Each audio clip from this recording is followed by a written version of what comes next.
Flight Boss, bitch, you know, for sure. Alright, I want to do this little drawing experiment right here to kind of help people understand the planets a lot better, so they can understand the concept and start to understand the allegories of these stories and these ancient mythology stories and things of that nature a little better.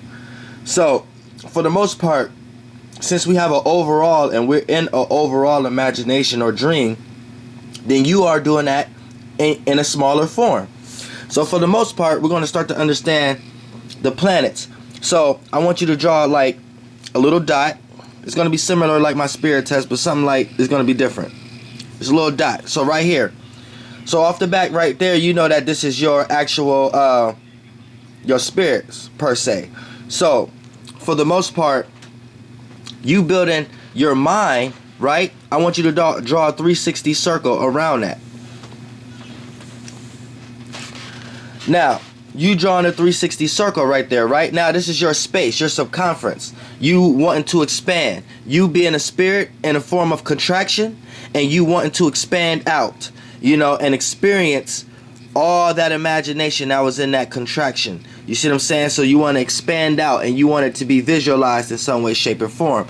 So right here, this is, you have a 360 now. So you have a surroundings. So you have a you have you being in a shape and form, you being in a world now, your spirit being able to take an existence of a world, which is one of your first forms of bodies, which is your imagination or your dream, your angels that you get to use. Now, before we get too far off into lost into words, we're talking about the planets and things like of that nature. So, for the most part, you're gonna see how I break down between how you are the stars. So, now this being your space, right? You start to understand different sides of your space. So you're gonna have to draw a line between. You know, each person got two sides of themselves. You know, everybody gonna have, because we're all many versions of the overall. So everybody got two sides of themselves, right? Then once you start to divide that, which is divide and individual and whatever you want to call it, right? You start to split that off, right? And then you start to have two sides to each side. So both sides have two sides to them now. You can justify both sides, which creates four sides now. So now you got four spaces, right? Then what you want to do is you want to do that. Then you're gonna break that down even more, right? Boom. All the way until you slice this 360 pie into 12 spaces.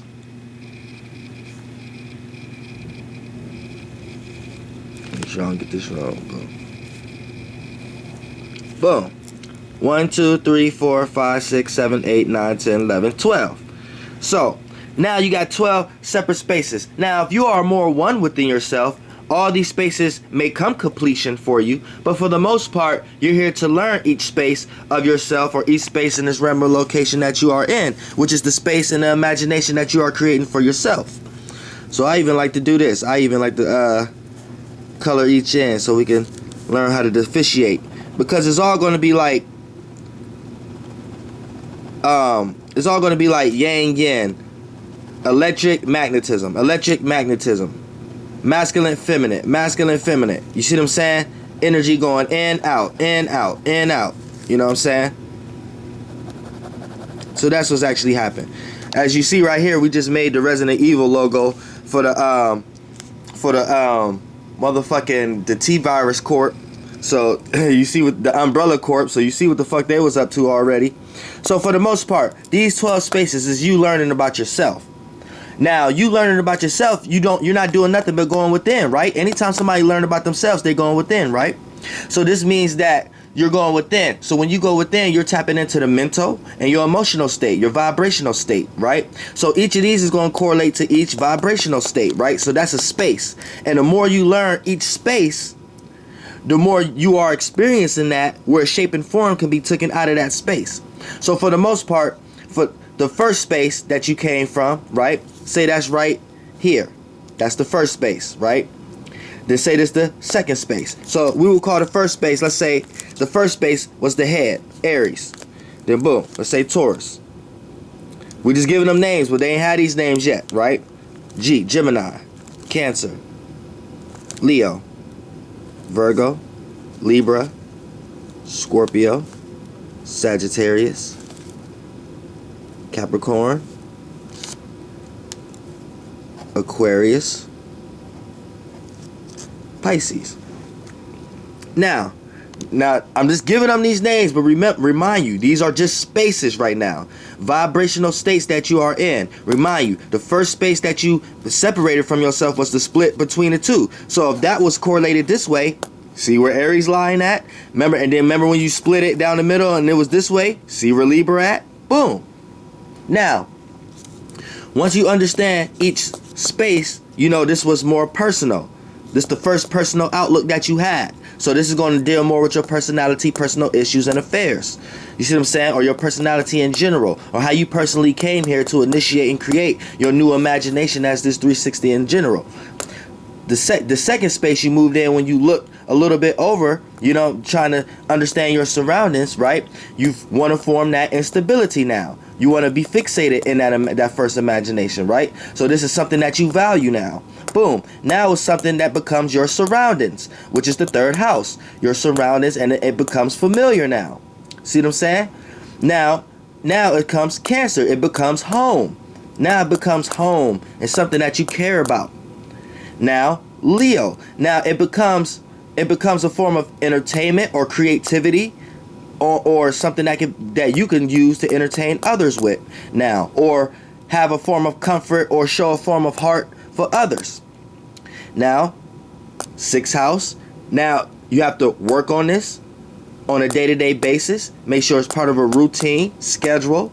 Make sure you're criticizing and looking at the details of these things. Because therefore, when they go to the seventh house, you have to relate all these things now. All these things from the first through sixth house to the seventh house. Have to relate this thing now and make a partnership out of it, or a relationship, or make it relatable. You see what I'm saying? And create balance with it. Then you go into the dark area of life where the sun is not at, and the sun is going completely down, where they get all the concepts of the Scorpio stinging the sun, and which is the sun to be exalted here. And if this would be the Scorpio, it would sting the sun, and that's when the sun goes down. But that's a whole nother story. For the most part, this is when you understand behind closed doors the things that can happen, the bad things that can happen in the night, the things that you may have not been prepared for, the things that's behind the scenes. But once you go through that process, the light always come back, and then you gain wisdom and knowledge about that experience. So now you're educated on that thing, which is the ninth house. Then you get to the 10th house, you're able to be seen for what you have built. So now you got some form of status or some form of popularity, or you're known for the majority of this below it. And then you're able to relate that on a more broader level, on a more social level. As far as using it, you can utilize that for its gadgets and technologies, or relating that on a more broader level now, on a more broader social level, which is the 11th house. Then it will always correlate to the collective conscious in some way, shape, and form, which is the whole 360, which is the Pisces. So this is you getting a whole full understanding of yourself. Now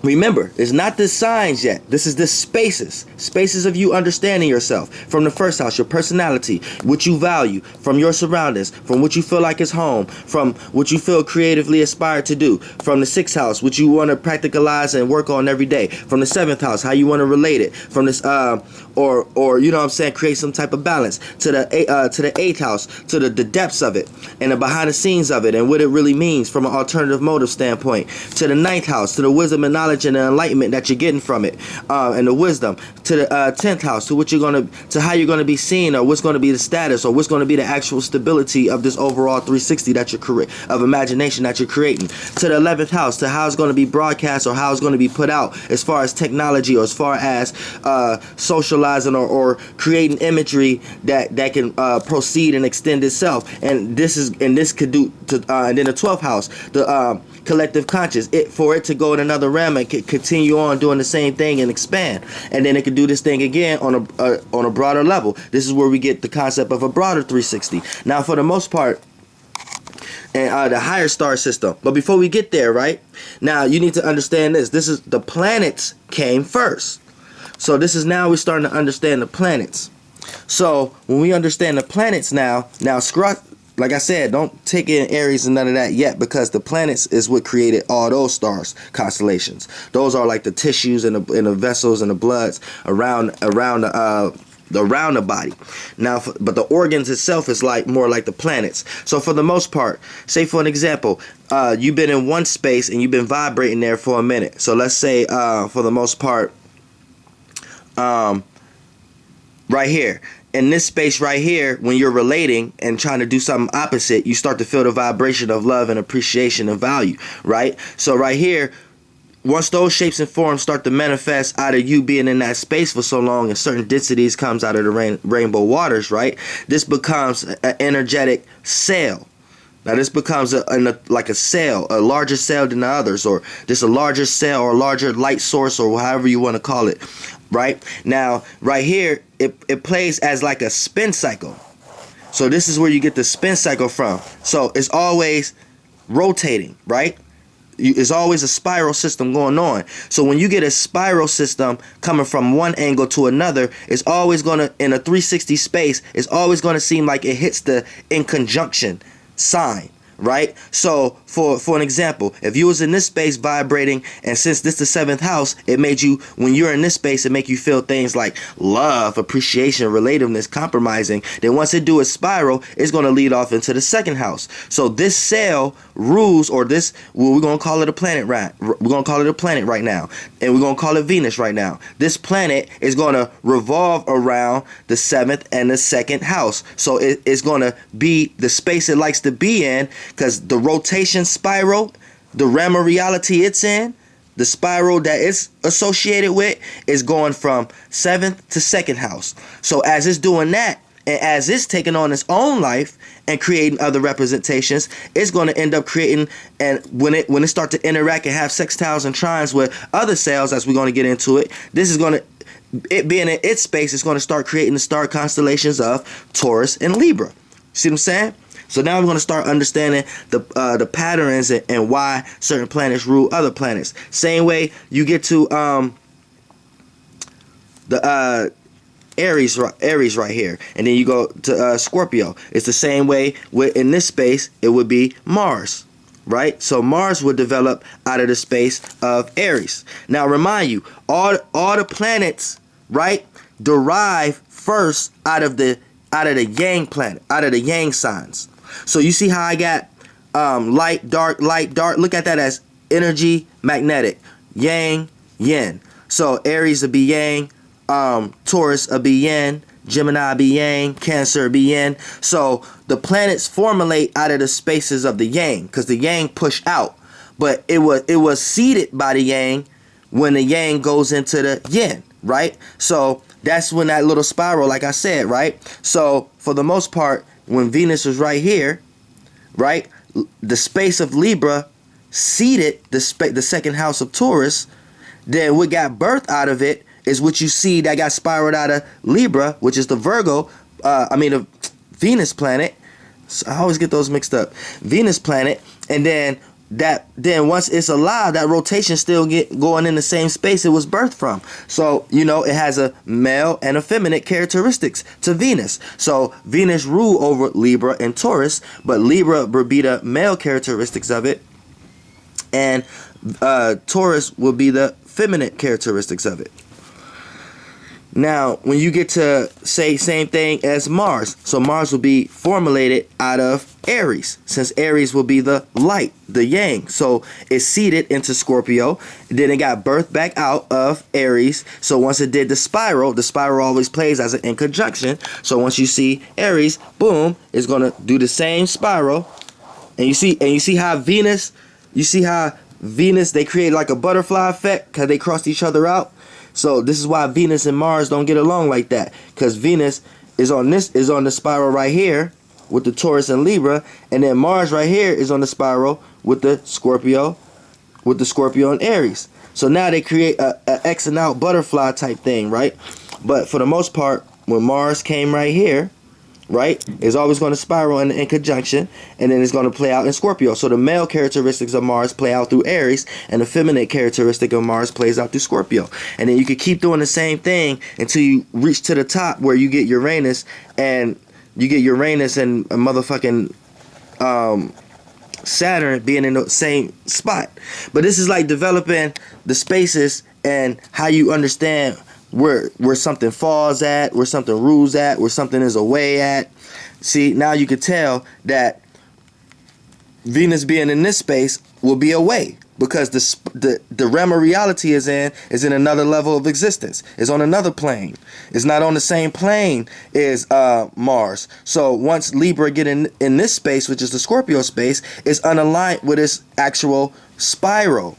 You see what I'm saying? So it won't play out right in this space, because it'll be bouncing off Scorpio and Aries energy, and Venus don't like to do that. So, you know, it's a lot of different dynamics how you could break this down, but this whole space in general is you. And this is how things formulated. So, you know, people who are a little bit elevated into astrology a little bit kind of be able to stay with me and understand where I'm going on. But any of my newcomers and things of that nature, I'm gonna put up a video on how to actually understand astrology for yourself. And I'm gonna do that video also. But for the most part, yeah, this is understanding how we started calculating our own space, and we started creating our vessels and things in our mind, in our brain, and as above, so below. You see what I'm saying? And that's how you start to understand planets and where they correlated. Like, for an example, Mercury would be correlated between here. So once it do its little spiral, Mercury is very young and it's close to the sun, so its spiral gonna be a lot, and its plane is gonna be a lot shorter. So you're gonna see Mercury going between Gemini and Virgo. So Mercury will formulate out of Gemini, because Gemini seeded Virgo, which is the feminine energy, and then it got birthed out, and where you see it manifested is the Gemini energy. So once it started spiral scale, right, it's a much smaller spiral scale because it's much younger in time, right? It's a much younger spiral scale, and then the spiral scale bounced from Gemini to Virgo. So Mercury rules Gemini and Virgo, and Gemini would be the male attribute of Mercury, and Venus, and Virgo would be the feminine attribute of Mercury. See what I'm saying? So Virgos go within with their intellect and coming up with ideas and practicality, and Geminis put it out due to ideas and communication and relating and on a broad scale. So you can even do that with Jupiter. You know, you see Jupiter right here in Pisces. They're on a much higher but shorter scale. You see what I'm saying? So once Jupiter get formulated out of Sagittarius, they do their little spiral scale. It's the same type of spiral scale as Mercury, just on a higher plane. You see what I'm saying? So this is where you understand Jupiter, Pisces, and Sagittarius they deal more with wisdom, knowledge, and meaning and reasoning, but their meanings and reasonings may not necessarily be logical all the times. So their philosophy or intellect or education is more on a higher plane. And then when you get the Virgos and Gemini, down here is more dealing with the intellect, but more on the lower plane, on what's practical and what's could be formulated. So this may play out with characteristics of curiosity, or more communication, and more relating door towards the intellect, and not just putting meanings and reasonings to things that may not even be real or not, or things that may just be too spiritual or not. So you see what I'm saying? So I know, look, you see how it's getting all spiral crazy, but this is the actual life we was living before we formulated the rest of our body. You know what I'm saying? So it gets real spirally, and your spirit in there controlling like the first forms of bodies, like that it control like the sun, which would be like the nucleus, right? So this would be like the little energy ball that your spirit use to travel all these as a rotation to, you know, to be consciously aware of his whole space, to give light of his whole space. You know what I'm saying? So this is what your like center of your mind doing, like your third eye, what they say the pineal gland, and in between that, your overall spirit take those as body forms and use those as the form of light. So that'd be like your sun, like your nucleus, or whatever the fuck y'all want to call it in the middle of y'all head. And that would be like your first form of your sun. And you use that to go ahead and circle around your whole 360, so you can be consciously aware of all your attributes, of all your spaces, of all your personality. You know what I'm saying? Your whole space. And that's what you use as your sun. And your moon is kind of like, it's like a satellite. Your moon is more correlated to your soul. You can see it, but it's really like just a form of a body that's transparent for your spirit to take, to show you that your spirit here, but it's really not here. And then it's the spirit. So you can almost say like the moon is play like a satellite reflection almost. It's almost like a light body behind the first light body. So it's almost like the body form, the transparent form before the sun. It's just like weird, like, you know what I'm saying? But it's just different forms of bodies and frequencies that the spirit like to take before it could get into physical shapes and forms and use those as vessels. But yeah, you get this big old 360 spiral, and it's just really you spin this, you a spirit just really just looking around, spinning around yourself for real though. And everything that you manifested from the outside life is from other people's 360s and things of that nature, because you're within a whole 360 of a being that's doing the same thing. So you know, that's how you get as above so below, as within so without. Flight boss bitch, goddamn air.